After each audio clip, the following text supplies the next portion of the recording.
omuyimbi omukulu amanyikiddwa nga Buddy Black asobodde okubanga yeegaana Buddy Black asobodde okubanga yeegaana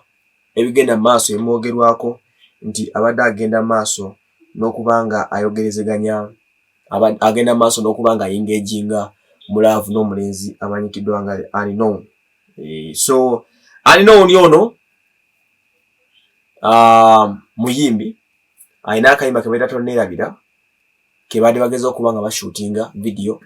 kati olwa kafaani ke mulabako ako akafulumye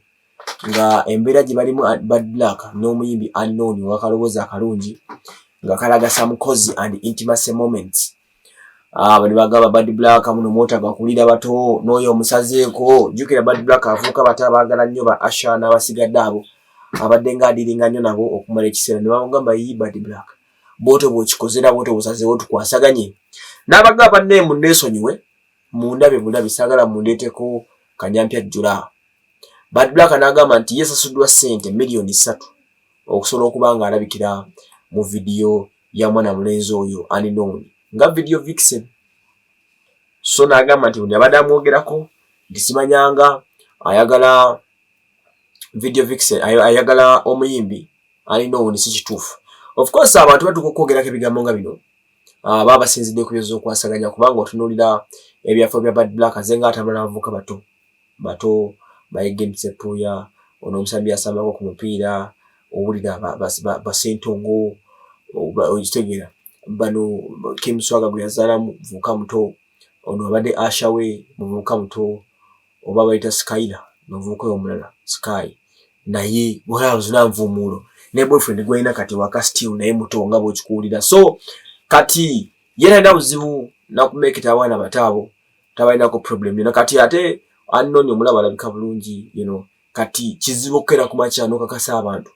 nti Ankown ne Buddy Black tebaliwo influence ya mukwane batawanya naye yakuba yatugambye nti it was 3 million shillings deal okusobola okuba nga featuringa mu video ya Ankown eyakayimba kapya kagenda okuba nga kafuluma basobola okuba nga bakayita Tonneerabira Ankown kali mu kufuluma. Of course she can be very true okubanga yasasuddwa alabikire mu video eyo yagambye wano nti if anyone see my pic with that upcoming artist called Ankown just know I was paid 3 million things for vixen and they bought me hair for 1 million including paying makeup. So it was a song called Tonneerabira early this year where superstar Mparana yavaawo the way you're posting the pic otherwise sleep well. We wali jukira Ray Superstar yavaayo ko natabukira Buddy Black n'amulangira nti yabba ne kamera oba yabba na biki mujugota olwa Ray Superstar ne Buddy Black olwatabuka ennyo by that time n'waleeta ebizibu by'amaanyi nga bw'okiwulira era Ray Superstar n'atabuka nnyo ne Buddy Black otuuka katikati. So bwe yaposita akafaananyi ke n'atugamba nti